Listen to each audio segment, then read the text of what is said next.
Arise, minions, and welcome to unMadeGaming. We are here. We are back for another one of our Ask a Lich Q&A episodes for the month of September. We've been going pretty strong on these. We've been pretty successfully keeping it month to month here. And I will say this was a tough one to start because what arrived in the mail today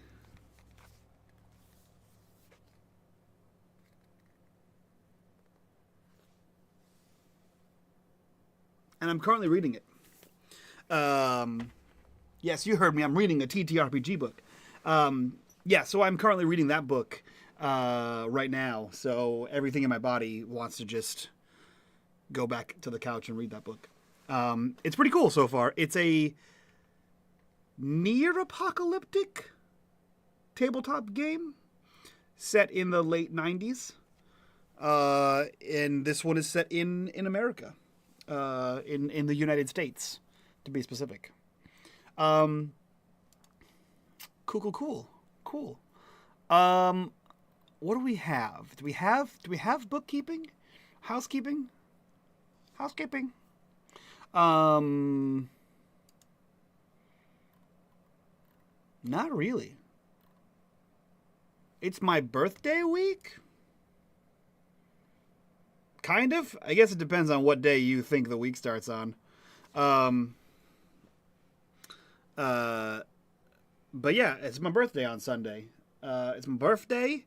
I'm going to a Ren Fair on Sunday. It's the first day of fall on Sunday. It's Hobbit Day. It's a whole thing. So Sunday is I turn older. Yeah. So that's pretty cool. What do we have? Do we have any upkeep? I went to Salem this past weekend. Just 2 days ago on Saturday. On Saturday, I went to Salem for the first time in my life. I lived here my whole life and I never went. First time ever. It was pretty cool. Crowded. A lot of new age pagan stores. Took my son through a few haunted houses. He loved them. That was a blast. Had some good food. I get to hang out with Snow Dogs and his lovely wife. We went out to dinner with them. That was a great time.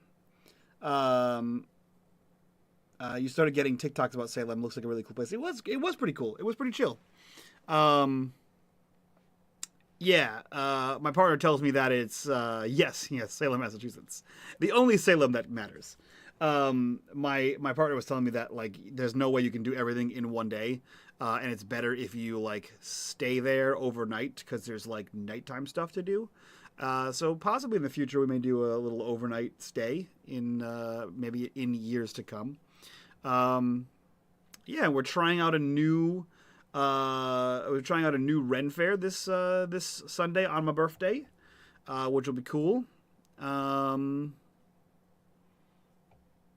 We played our home D&D game for the first time in like a month. This past Monday, which is pretty cool. Taking a break for D&D tonight because we're doing Ask a Lich.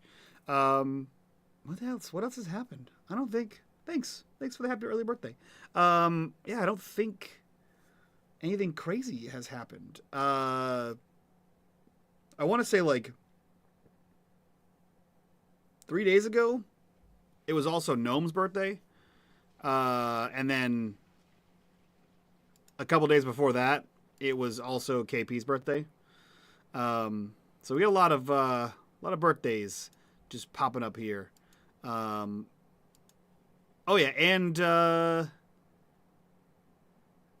Technically not September, but it was G's birthday too.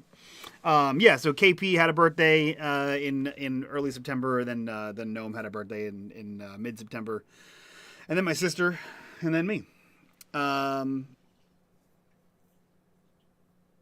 Ironically, my partner's best friend is also their birthday's on Saturday. So everyone I know is born in like 2 weeks, which is cool. How's school going? It sucks. It sucks. I'm taking acting for non-acting majors, and it's silly. It's fun. It's the only problem about that class is it's at 8 a.m.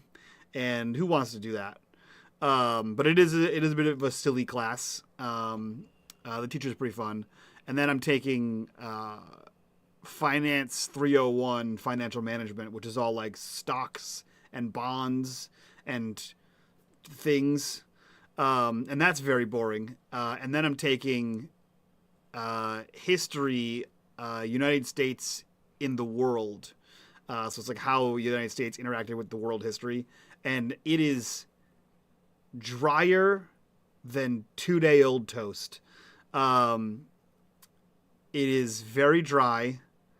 And my teacher for that class just paces back and forth the entire time and just it's a lecture class, and fucking hell, the dude can lecture straight up for 2 hours, does not pause, just talks the entire time, and the entire time he has like his cadence is not good. It's not good for a 2 hour long lecture.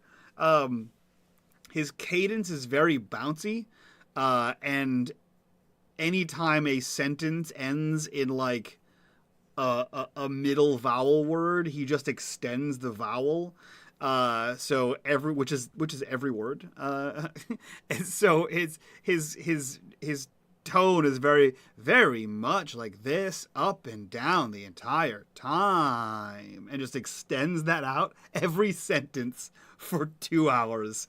And I want to lose my mind. I just want to rip my head off and leave the class.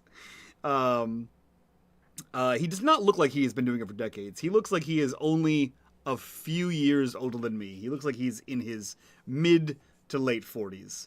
I mean, that could have been decades, you know? I do forget when you get a master's degree in history, how old you are, but, yeah. Yeah, that class is very hard to pay attention to, and he just gave us the rubric for the exam, which is on, I don't know, fucking Thursday, and it's like, yeah, here's the exam, write 2 essays in 2 hours, and I was like, what the fuck?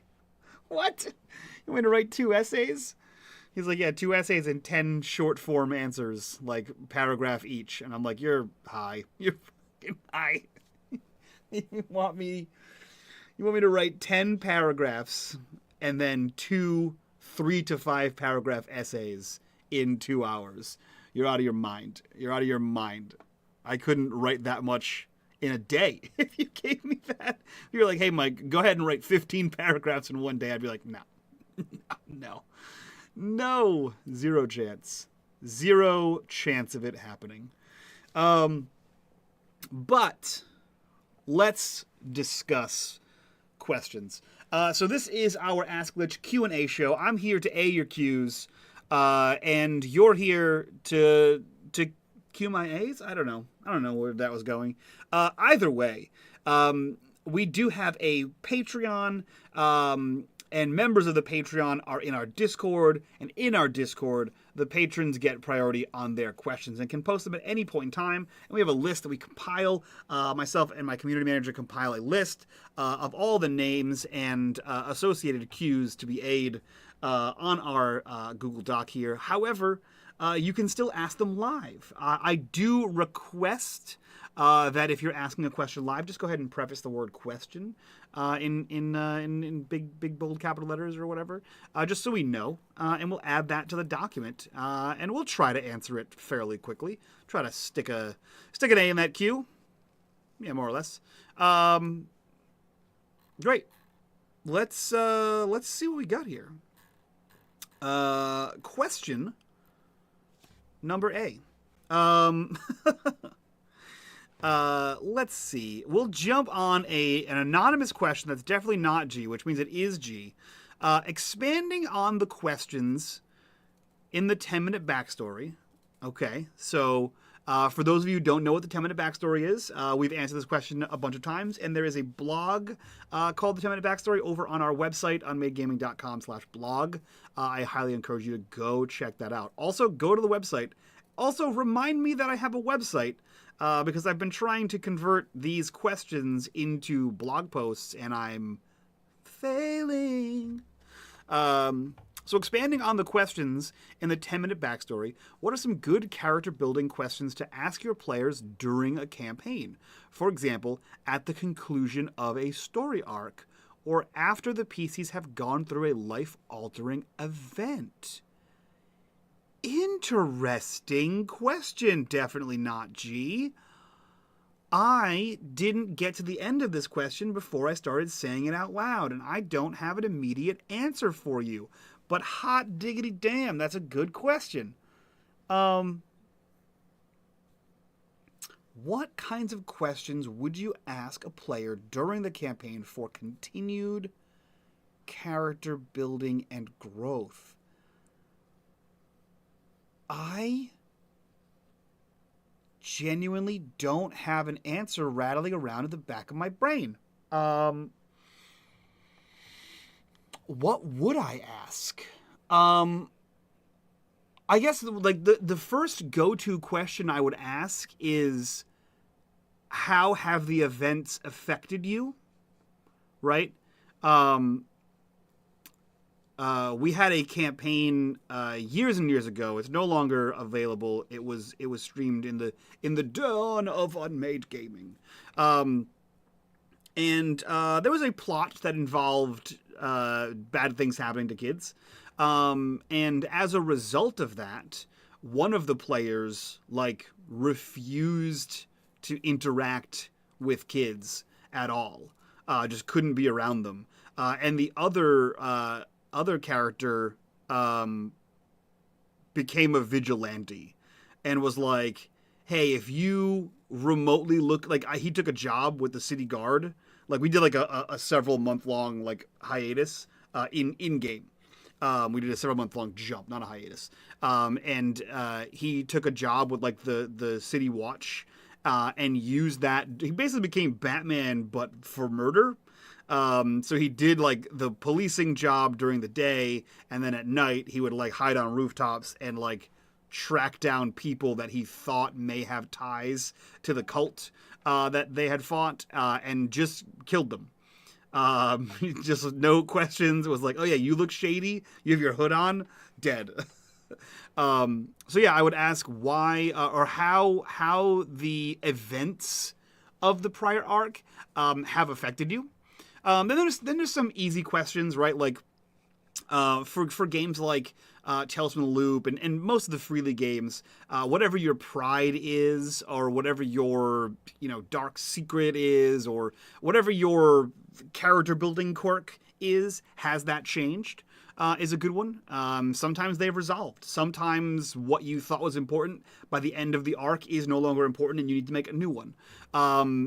There's also some other mechanical questions like that. I know we play a lot of Freely games here, but some of the games have a buddy component, and your buddy can change. Has your buddy changed? Has your enemy changed?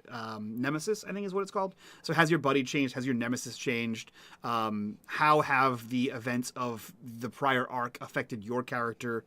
Has your long-term or short-term goal changed? Now that X has been resolved, or not, but now that X has been resolved, where do you see your character going from here?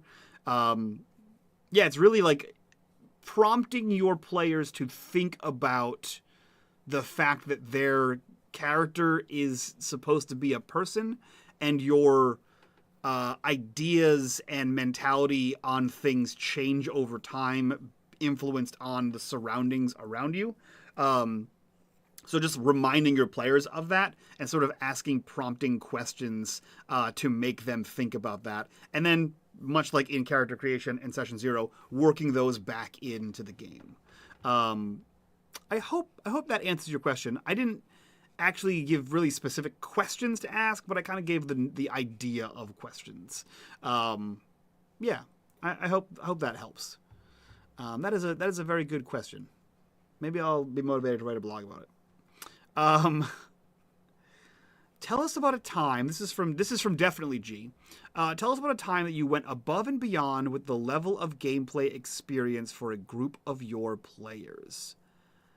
Every game that I play is above and beyond for all of my players. Next question, please.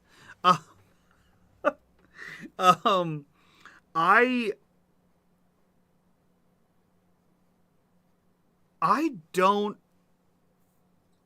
don't know that I have an answer for that. And not out of like some self-aggrandizing, every experience is great. There's definitely some shitty experiences in there and some definite flubs. I'm not a player. I mean, I'm a player at the table, but I'm not one of my players. So I don't know what you all's experience is. Um, if you're asking about like when I went above and beyond with effort,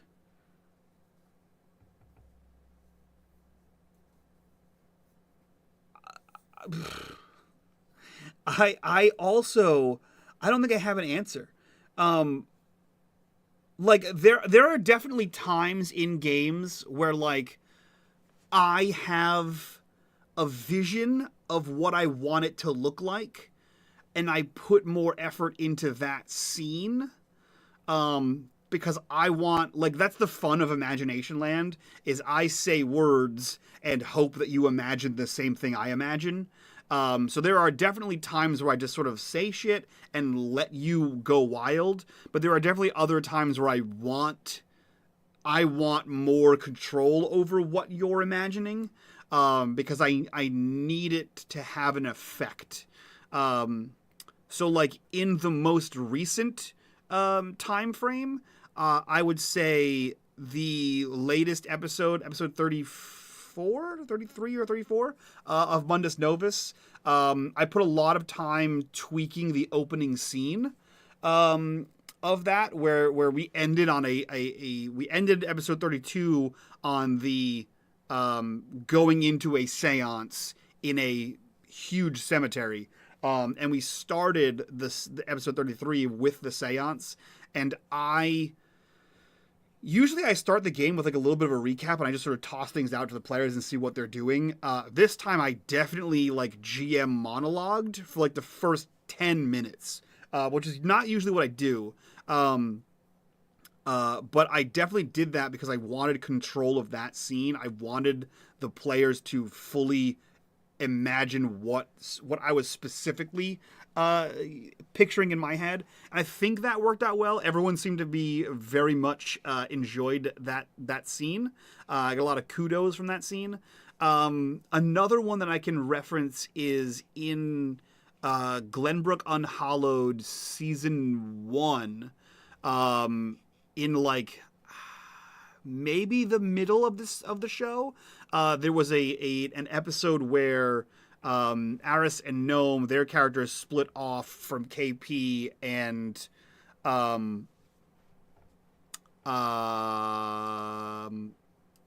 shit. Hold on. Hold on. Hold on. Hold on. Oh, don't fuck this one up, Mike. Angel. Sorry, they recently changed their name, and I was gonna fuck that up. Cool. So yes.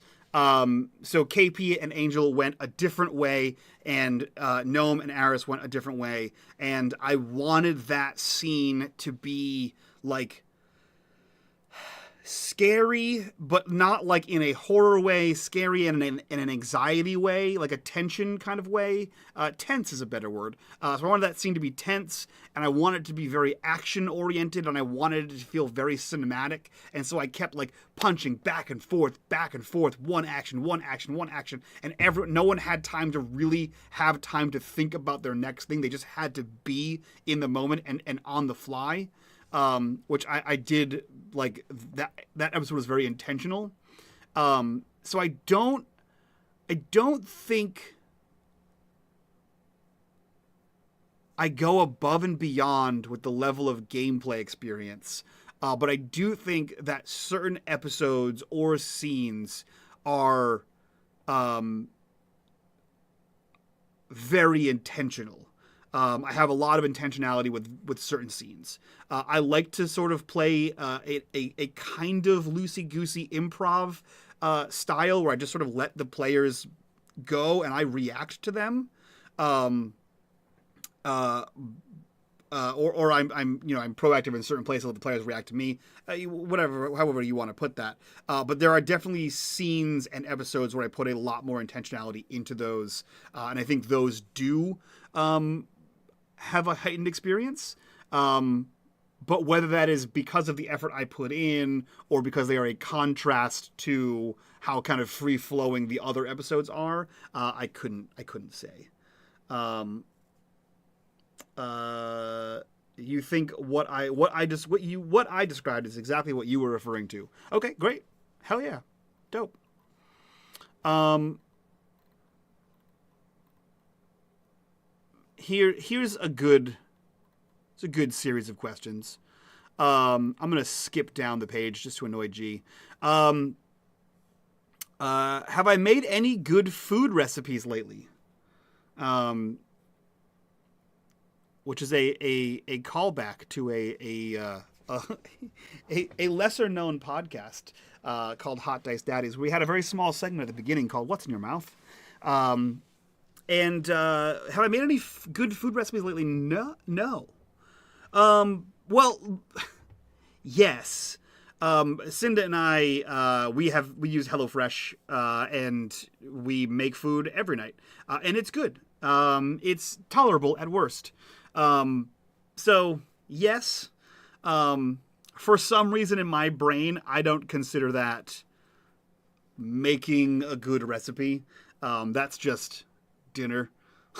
That just is. I haven't like really gotten down and cooked in a while other than like HelloFresh for dinner. We are both on a fitness journey, so this house has a lot of protein yogurts and protein smoothies and, chicken and pork. So, yeah, not really, I guess is my answer.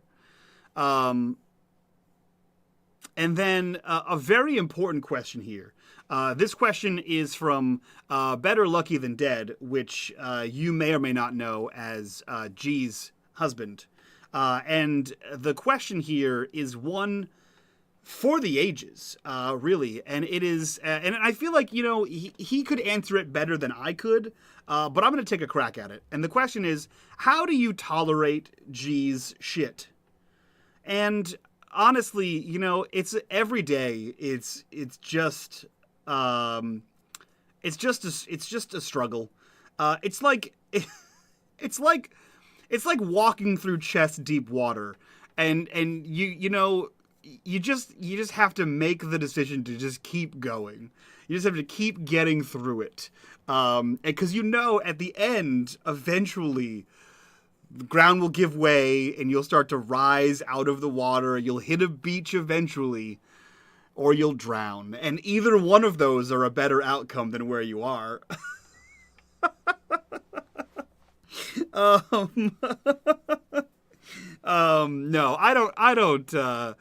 I wouldn't say I tolerate G's shit. I welcome G's shit. G's brand of shit is exactly what I need to motivate me to do other shit. Plus, I'm not married to G, so I can give shit back. Husbands lose a little bit of the right to give some shit back. You have to play nice. Another question here from Better Lucky Than Dead. Is there a particular culture or era in history that inspires you the most while world building? No. Next question. No.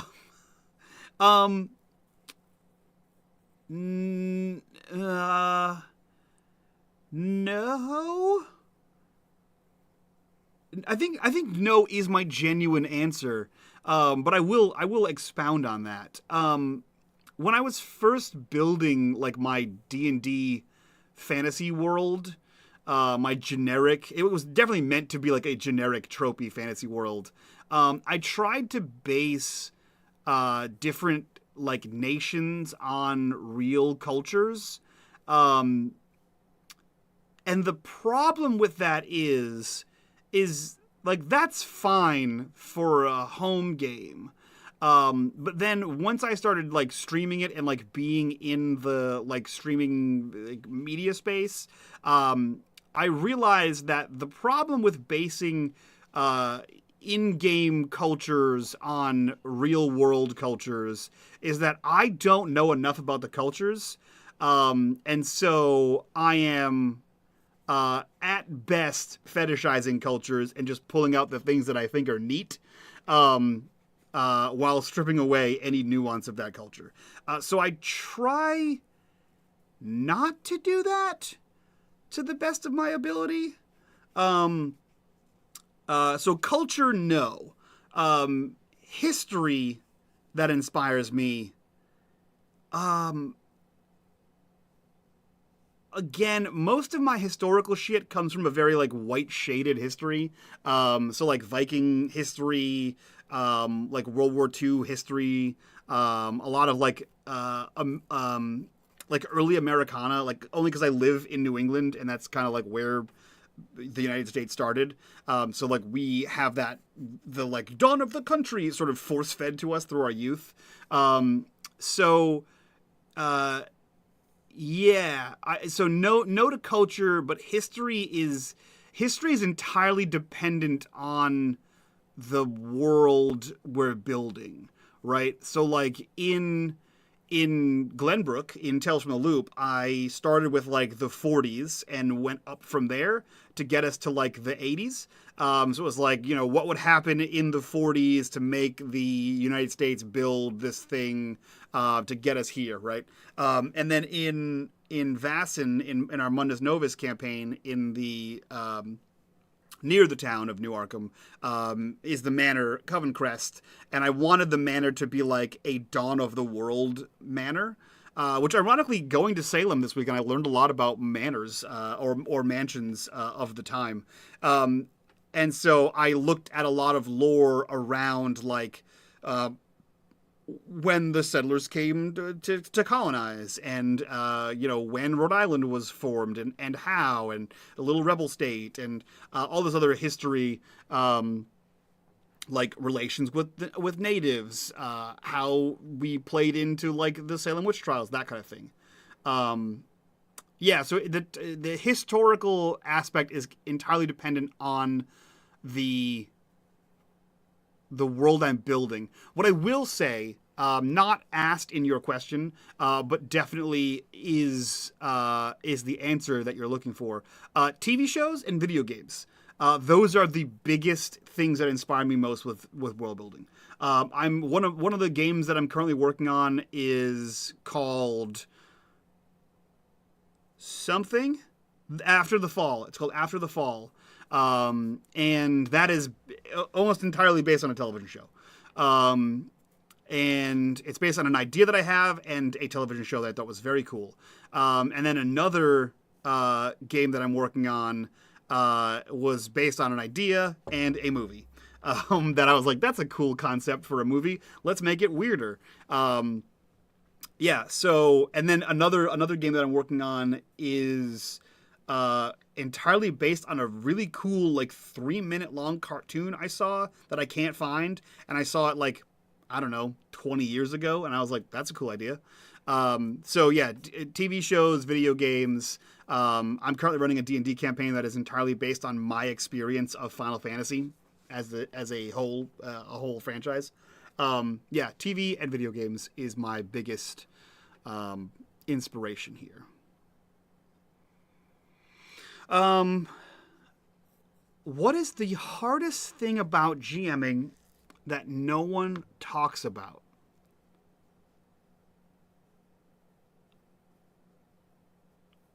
Interesting. How introspective do I want to get on this?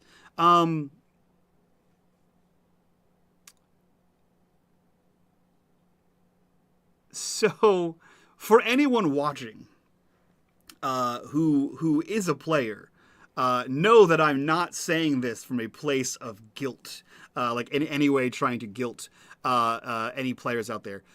It is the pressure. It is the pressure that I think the GMs put on themselves. I've seen this with a lot of other GMs that I know. I do it all the time. The role of a GM is the role of servant leadership, right?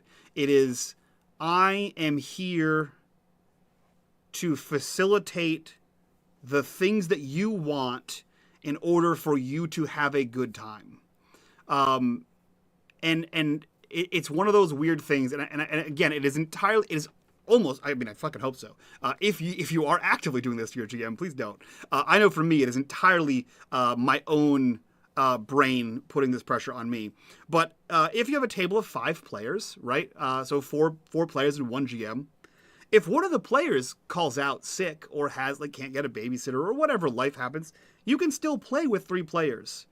If your GM isn't feeling it, you can't play. That's how that goes. So the GM is the one player who does not get to call out, right? But they do. Like, obviously, I've done it before. I've done it, more than a handful of times.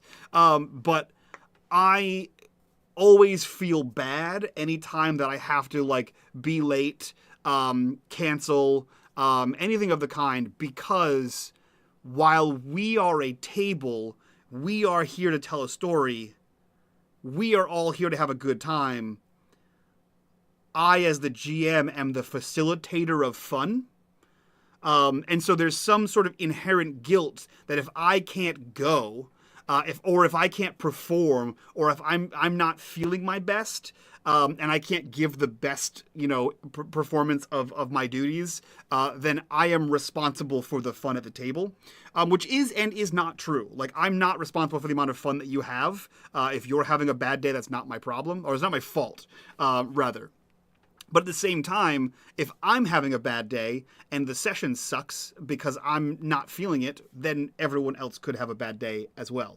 So there is a weird, internalized, pseudo pressure of I have to be there. I have to, if I'm not having a good day, I have to fake it like I am having a good day. I shouldn't let the players know that I'm having a bad day, because knowing that I'm having a bad day may affect how they perceive what I'm presenting to them, and therefore influence a time that they're going to have. This is especially true in streaming actual plays, is a big thing. And this is a big thing for me. One, if I can't make it, I'm now in my head letting down my players. But in streaming actual plays, I am also now letting down an audience of people, right? So not only is there a disappointment that my players were looking forward to this all week, and just because I'm feeling mentally sad, I can't perform, they now have to suffer my sadness with me. And then all of the audience that would have viewed it would also subsequently ripple out this tide of sadness, or disappointment, and equally so in paid games. Fortunately, in paid games, you can refund them and be like, "Hey, sorry guys, can't make it today. Feeling sad. Refund the money, or just don't charge them, or whatever it is." Right? But yeah, there is an inherent, I think, deeply personal guilt and pressure as a GM, because no one arbitrarily just GMs. They may arbitrarily try it once, but no one becomes a GM as dons the cap and scepter, and for no reason. I GM because I enjoy bringing that to players. I enjoy creating worlds and bringing you into them and experiencing story with you. And as the primary person in the group that sort of hinges on, there is a level of guilt for any cancellations and a level of pressure to perform. But again, that's entirely placed on my head by me. No one else has ever been like, "You sure, man? You really can't play?" Nope. No one else has ever pressured me to play. Anytime I've had to cancel, everyone ever has been very accepting. Yeah, so it is entirely placed on myself, is where that is.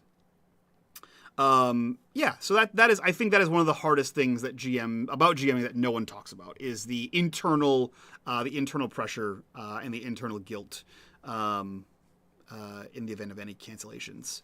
Another question here from Anonymous, which again is definitely not G. What kind, a little softer on this question here. Actually, I'm going to take a little bit of a monster break here. Hold on one second.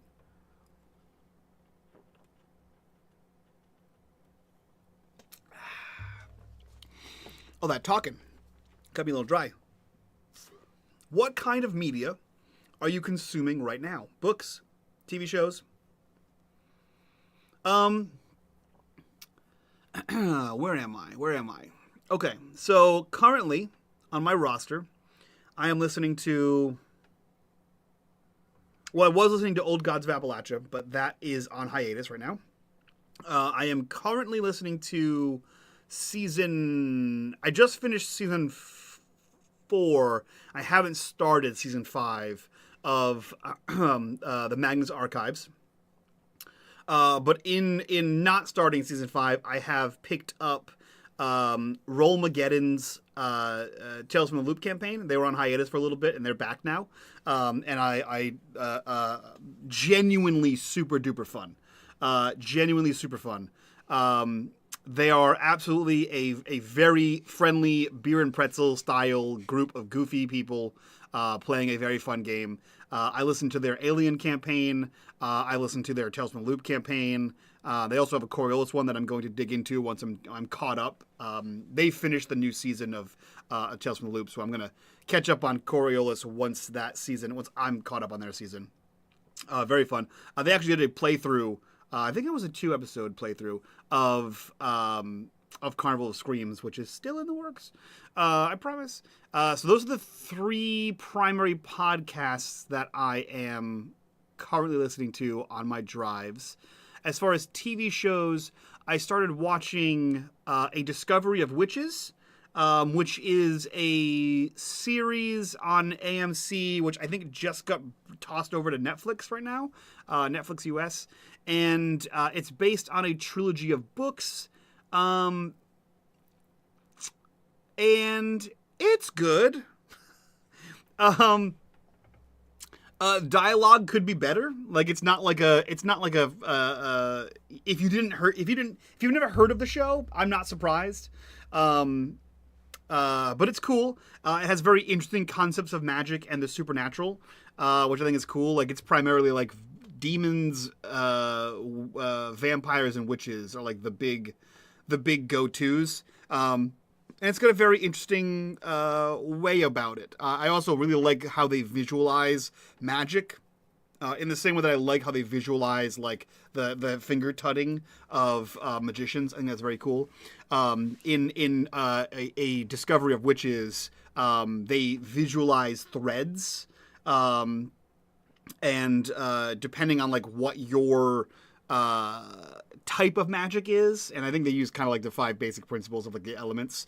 You can sort of like pull on the thread of like earth and weave earth magic that way. I think it's very cool. It's a very cool visual medium. So I'm watching that. I watched the first episode of Rings of Power Season 2.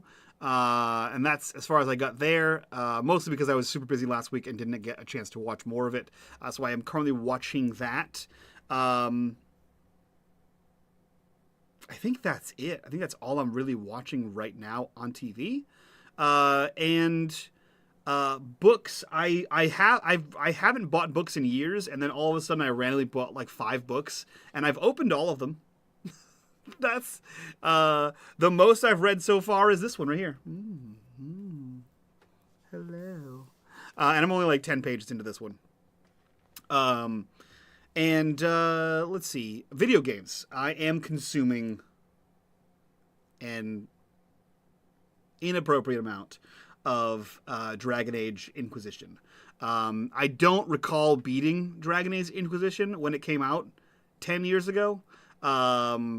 But the more I play, the more I realize I was a lot farther than I thought I was in the game. Because at no point have I hit a part in the game where I don't remember what's happening. But I remember it right as it's happening, and I go, oh yeah, I remember this part. I definitely did not beat the game, but I definitely played it a lot more than I thought I did. So I'm playing back through that because Dragon Age, the Veilguard, comes out through that to get ready for Veilguard. Although I did just get devastating news about Veilguard that I'm not happy about. Have I also played the DAI DLC? I don't recall. I do know that when I first bought the game in 2015, that I bought all of the DLC with it. Like I bought the thing, and if you buy all the thing at once, the DLC is sort of like in the game. Like most of the DLC in the Dragon Age games doesn't necessarily take place after the main game. It sort of takes place as part of it. So maybe. I think it's October 30th for us. October 31st? October 30? Veilguard. I also have not done anything with Veil. Yeah, the 31st for us. I haven't even watched the fucking trailer for Veilguard. I have no idea what the game is about. I just saw that there was a trailer and several people talking about how cool it was. I have yet to actually watch it. I have no idea anything about the game. The only thing I know about the game, which I am heavily disappointed with, definitely made me sad, was that despite the fact that Dragon Age Keep is still operational and functioning. Like I went on my old Dragon Age Keep, I checked it, and then I imported my current world state into Dragon Age Inquisition, and it's working. And in Dragon Age Keep, it actually tracks your progress for Dragon Age Inquisition. Veilguard will apparently not be using Dragon Age Keep. And instead, during character creation, there will be a comic book style, you get to choose your own adventure and make all the big choices to basically make your world state for Veilguard, which, like, whatever, I guess. It's a little bit annoying, given the fact that, like, I'm on a PS5 and I'm playing Dragon Age Inquisition and Google Keep, and Dragon Age Keep is still working. That's annoying that you can't make it work for Veilguard, which I will also be playing probably on my PS5, because we know the system works. Anyway, I thought that was stupid. I wasn't happy about that. And yes, really, G, I have not seen a single trailer for it, but I will probably go watch them after this. What? You didn't use Dragon Age Keep? What did you just go in, you just went in blind?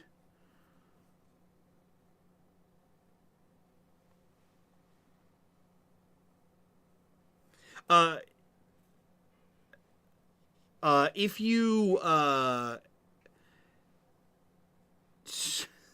so here's what I'll say. Dragon Age Keep is still, this completely derailed this Ask a Lich. Dragon Age Keep is still functional. So you can go on, it's dragonagekeep.com, and sign in with your EA account. And you can actually go through Dragon Age Origins and Awakening and Dragon Age 2 and technically Dragon Age Inquisition and go through and see all of the choices in the game and like make the choices you think you would have made. And you can still, like, what people are saying is like, don't delete your shit, because like when you go to play Veilguard, it's gonna be like, it's gonna prompt you for like, in the fight against, you know, when Hawk was in fucking Kirkwall, did you side with the mages or did you side with the Templars? And if you don't remember, like, you can still have all access to that in Dragon Age Keep. Yeah. I also played on, so that's what's cool, is if you played on Xbox and you switched to PlayStation, Dragon Age Keep was its own third-party thing linked by your EA accounts. All you have to do is link your EA account and pull it back down. I don't know if Veilguard is going to be released on PS4. I would assume not, if I'm being perfectly honest. It is not. PlayStation 5, Xbox Series X, Xbox Series S, and Microsoft Windows. So yes, if you do not have a next-gen system or a capable computer to play Microsoft Windows, then you need to upgrade your shit. Also, I just really want to know what happened to the hero for Elden. In every game they mentioned him, and he's like, yeah, he just fucked off. Like, I just want to know. Like, I don't need to see him. I just want to be like, hey, what's up? Where you been? What you doing? You up? Anyway, it's fucking Dragon Age derailed. I will say on a topic of tabletop games, when I was building my homebrew world, I for sure stole a lot from Dragon Age, a lot. And I know that Dragon Age has its own system, which is called the Age system, so like Fantasy Age, and it's the same system that like the Expanse uses, which is it's fine. It's a fine system. I would love to play in like a full, not GM. I don't have the time to learn all that lore, but I would love if somebody put me in a fucking kick-ass Dragon Age campaign. I would play a Dragon Age campaign without an end date. Like if you just want to be like, hey, we're gonna play a long term, might take 4 years, I would be in. I would be in. 100%. Yeah, for sure. So Super Dylan, if you're listening, what's up?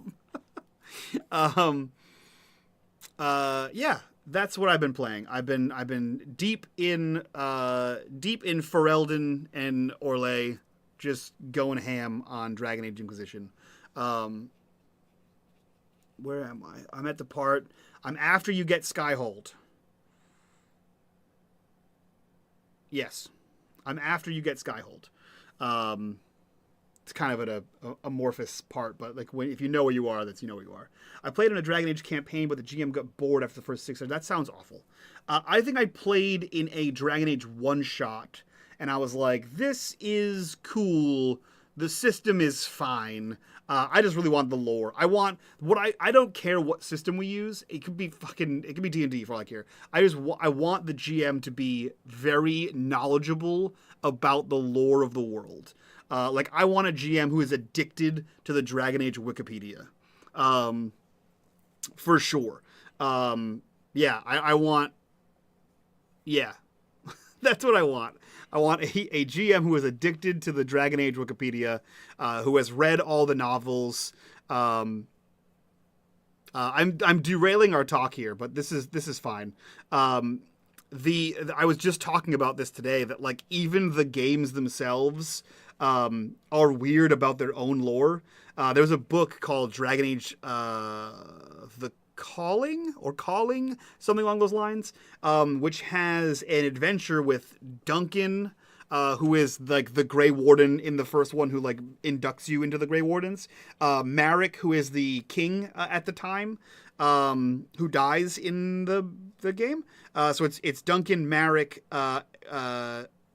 Fiona, who goes on to become the Grand Enchantress, or the Grand Enchanter of the Circle, and someone else that I can't remember. Logain, maybe? I don't know. But in that book, they talk about how Fiona was a Grey Warden, and by the end of it, she loses her Grey Warden power and just goes back to normal. They also talk about how she is actually Alistair's mother.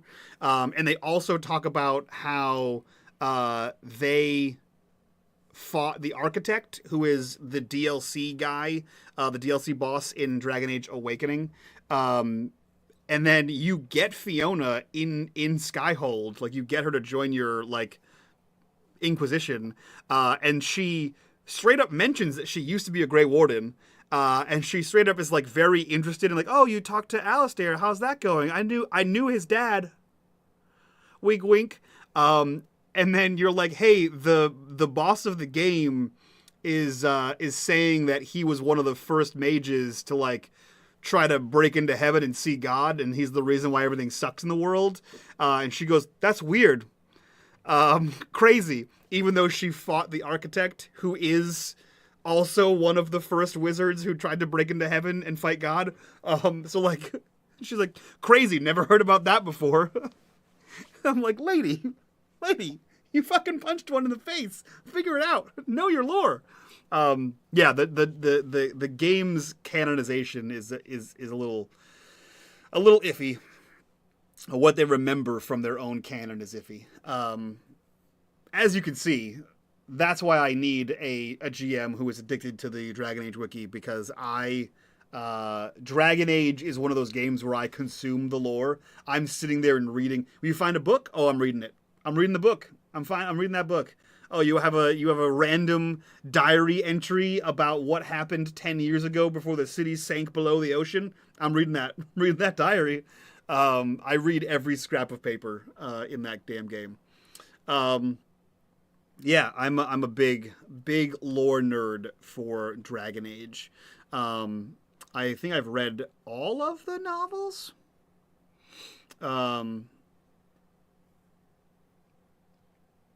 Did David Gator leave after Inquisition? Let's Google that. David Gator. When did he get out of there? No, he did. He did. He did. He did all of them. Unless they came out with new books that I haven't read, which could be true. But he is credited as a writer on Dragon Age Origins, Dragon Age Origins Awakening, Dragon Age 2, Dragon Age Inquisition. He's also credited as Dragon Age The Stolen Throne, which is the first book in the series, The Calling, which is the book I was talking about, Dragon Age Asunder. And he is also credited as a writer in the comic books The Silent Grove, Those Who Speak, and Until We Sleep, which I think those are all the books.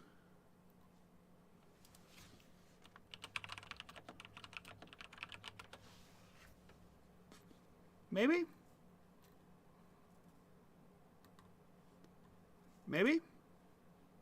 Dragon Age books. There is The World of Thetis, Volume 1, which is just a library book. Where the fuck? Oh, Penny Arcade did a couple comics. That was fun. Oh, and there was the video, the movie, called Dawn of the Seeker, which was like the Cassandra Pendergast thing. The novels, Dragon Age Stolen Throne, The Calling, Dragon Age Asunder.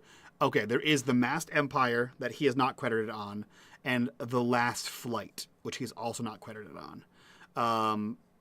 The fourth one was written by Patrick Weeks, and the fifth one was written by Leanne Marciel.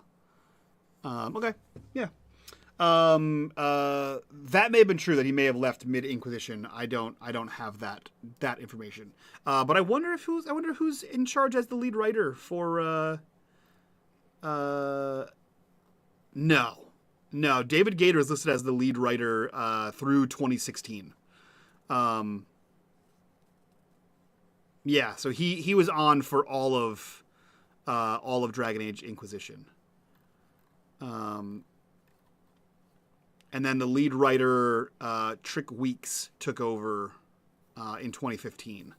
So I think David Gator was transitioning out in 2015, which is when Dragon Age Inquisition dropped in 2015. So who is the Veilguard? It looks like Trick Weeks is. So still Trick Weeks and Brienne Battier, or Batty, is the current writers for, which is interesting.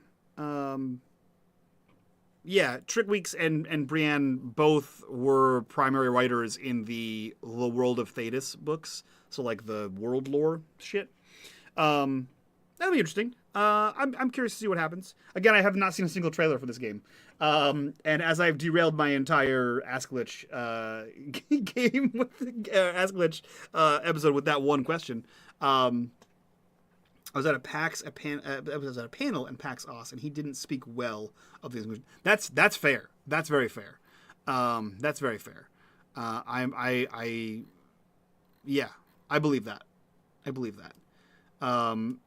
Although I feel like Inquisition has stayed fairly consistent with the lore established in other games. Yeah.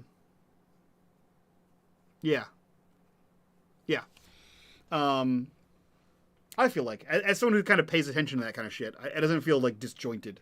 It does feel like it narratively flows. And I think Veilguard is supposed to be set 10 years after the events of Inquisition. I don't actually know if that's true. I think I just stumbled into that information somewhere. Or I made it up. I don't know. I don't remember.